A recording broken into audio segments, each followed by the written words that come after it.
you had interview with some men who used to be in the Johnny and associate as Johnny's Jr. They were sexually abused by the Johnny Kitagawa, and they said in the documentary they needed to accept the Johnny Kitagawa's sexual abuse in order to be a star. So what do you think when they said so?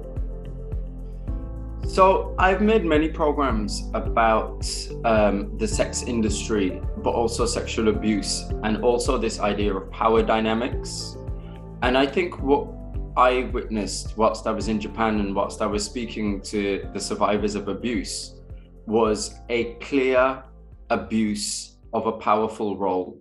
So in this instance, Johnny Kitagawa had all the power. He was, in many ways, you could describe him as the kingmaker. So if he decided that someone was going to be a star, then they would become a star because he had the infrastructure to turn them into a star. That if they decided they didn't want to have physical contact with Johnny Kitagawa, if they spoke up and said, I don't want you to touch me, then there would be pressure. And that pressure would effectively affect their careers. So they would be told as young boys at the time that if they didn't comply, then they wouldn't perhaps make their debut, they wouldn't progress in the agency, and they wouldn't become a star. And I think that power dynamic is very difficult and exploitative and terrible, whatever the age of the people involved. In this instance, I think it's particularly terrible because you've got to remember that the men that I spoke to, at the time they were being abused, they were very young boys. And so, of course, you know, as a young boy, I think from my perspective, it's very difficult to make any kind of informed decision. Children cannot consent to having sex because they're children. And so I think it was a great abuse of power on behalf of Johnny Kitagawa. I think he really abused his power. You try to use some of the Johnny Kitagawa's photo image in your documentary, and then men in the stock photo company said that we have 10 photos of the Johnny Kitagawa, we can't let you use them because it is going to be the trouble. And then you are very shocked. What was your impression about the Japanese media being very afraid of making the trouble with Johnny and Associate? So I got a very strong impression very quickly whilst being in Japan, and also whilst doing the research before I arrived in Japan, that there is a system of codependency within the Japanese press. And that codependency, the way I describe it, is you have agencies and you have companies, photo agencies, broadcasters who are heavily reliant on the entertainment, the music, the actors that come out of Johnny and Associates, even today. And that reliance has been built up over years and years and decades, in fact. So as you know, many and all of the well-known broadcasters within Japan may have a relationship with Johnny and Associates. And so what I found is there was a system whereby a lot of the broadcasters feared that they would lose the income from advertising, the viewership that comes with Johnny and Associates artists. And as a result of that, not only were they struggling to publish pictures, they were also struggling to publish articles that were honest and truthful. They were struggling to give coverage to many of these subjects, which are very, very difficult. And that's why I really commend and continue to commend the publication Bunshin, because I think Bunshin, for a very long time, over decades and decades, have been trying to cover the story of Johnny Kitagawa and his abuse.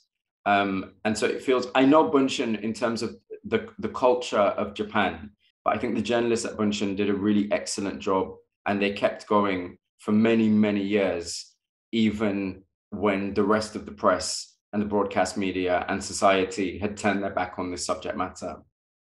If you are the CEO of the big company, usually the CEO has the photo on the website, or they have the photos on the media. Media can let them use, you know.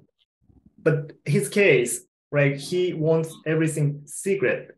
It's strange. I think when you consider that Johnny Kitagawa, internationally outside of Japan, The first time I heard about Johnny Kitagawa was in the context of the Guinness Book of World Records. So Johnny Kitagawa is someone who is known internationally for being extremely successful, and yet so few images of him were available. And I think what that suggests to me is Johnny himself had a kind of iron fist. He controlled everything, including his own image.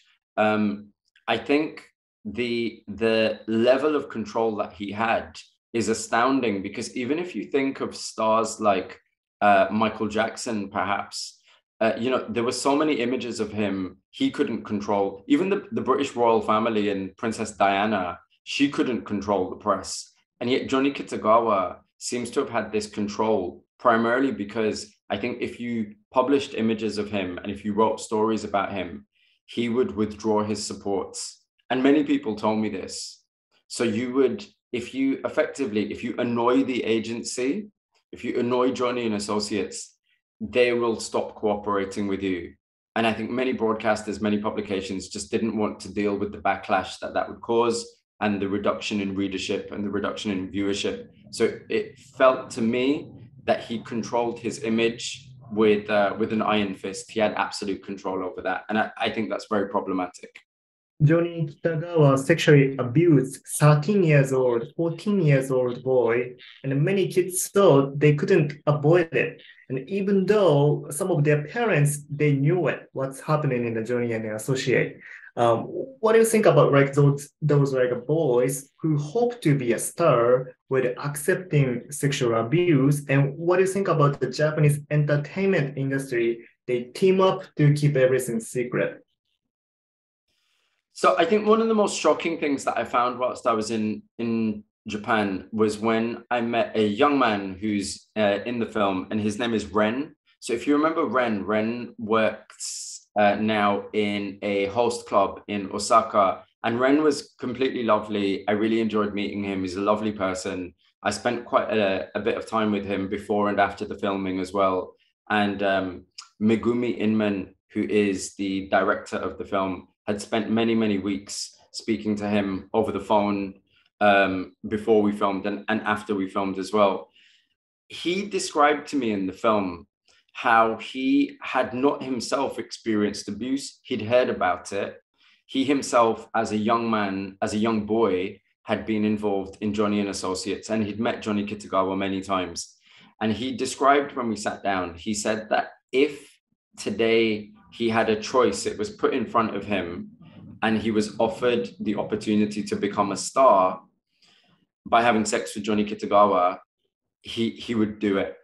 Because in his mind, it was a kind of trade-off. It was the same as kind of using currency or using money to buy a sandwich. That's the way he was seeing it. And I found that to be one of the most shocking things I'd heard in Japan. Internationally, in Hollywood, in the UK, in the film and television industry, we're used to hearing about this culture of the casting couch. So the culture of the casting couch is effectively, we hear about the idea of high-powered directors or producers saying, if you scratch my back, I'll scratch your back, I'll give you this role. And effectively, it's a way for people in power to exploit the people that are less powerful. The story I heard in Japan and the story I heard from Ren was the most extreme version of the casting couch that I have ever heard. It seemed so transactional and devoid of any emotional understanding, any understanding of the moral impact. It's worth saying as well that I've made lots of documentaries about the world of sex and the sex industry. And I don't believe that, I believe it's the right of anyone to have any kind of sex they want to have, as long as everyone is consenting and everyone is an adult. I think those are the crucial things. I also believe that sex is an expression of, our past experiences, of our, it's not just physical, it's mental. And so I don't believe that it's a transactional thing if someone says, I'll make you famous if you have sex with me. And I certainly don't believe that a young boy has the ability to provide consent. Children do not have the ability to provide consent. And that's why I think there's a real issue with the age. That is the primary thing here. The age of these boys when Johnny Kitagawa was grooming them and having sex with them. You try to have an interview opportunity with Julie Keiko Fujishima, who is the CEO of the Johnny and Associate, but they completely refuse you. And then you visited Johnny and Associate, then request interview opportunity in the end, but their PR staff and the security guard took you out of the building. And then you said in the documentary, they're completely lacking in the humanity. Would you talking about how they respond to you when you ask them to have an interview opportunity? Absolutely. So who I'm referring to there, I'll be very specific, was the individual who was quite senior in the company. And he's the man, his name is Kai, and he's a European man. And he is the man that comes down in the lift and you see him wearing the mask. So to give you some context, I had been in touch with Johnny and Associates for quite some time before that filming took place. So there had been phone calls, there had been multiple emails that had been sent. Before I got in touch, the director of the film, Megumi Inman, had also been in touch with them. So there had been many opportunities for Johnny and Associates to respond and to engage with the allegations. What I found very, very difficult is on camera, and I think this was during the filming. Of course, at one point they asked us to stop filming and we were on private property, so we had to stop filming. But I was being very clear that the first-hand testimony that I'd received and the people that I'd spoken to had shared details of sexual abuse, of Johnny Kitagawa having sex with these very young men who were boys at the time. And I made that very clear. And so for the company to respond in such a way, I think was entirely inappropriate. And I think it is very fair to say it was lacking in humanity. You've got to understand, for survivors of sexual abuse, it's not something that's just forgotten. It is something that can affect every aspect of the rest of their lives. And so I felt passionately that for the men that I'd spoken to, and for all of the other survivors of abuse, who perhaps even today haven't spoken out, I wanted to get some answers.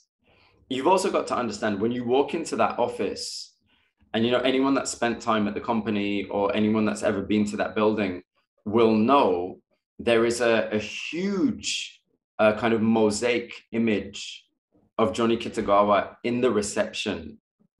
Okay, so the company is very much built in the image of Johnny Kitagawa. And so if there are these very serious claims that are being made, and as everyone at the company, I'm sure they know this, you know, this went to court when Johnny and Associates tried to sue the Bunshin publication. And, you know, in the early 2000s, there was a ruling, and in Tokyo High Court, it was upheld. You know, one of the claims that was made in the article was that Johnny Kitagawa was having sex with children, and that was upheld in courts. So I do not believe that Julie Fujishima and the other people at the company are entirely unaware of these allegations, particularly when I am putting them in writing. I am calling you on the phone and I am speaking to your face and asking you to answer some questions. So for the company at that point to refuse, I believe is entirely inhumane and morally bankrupt.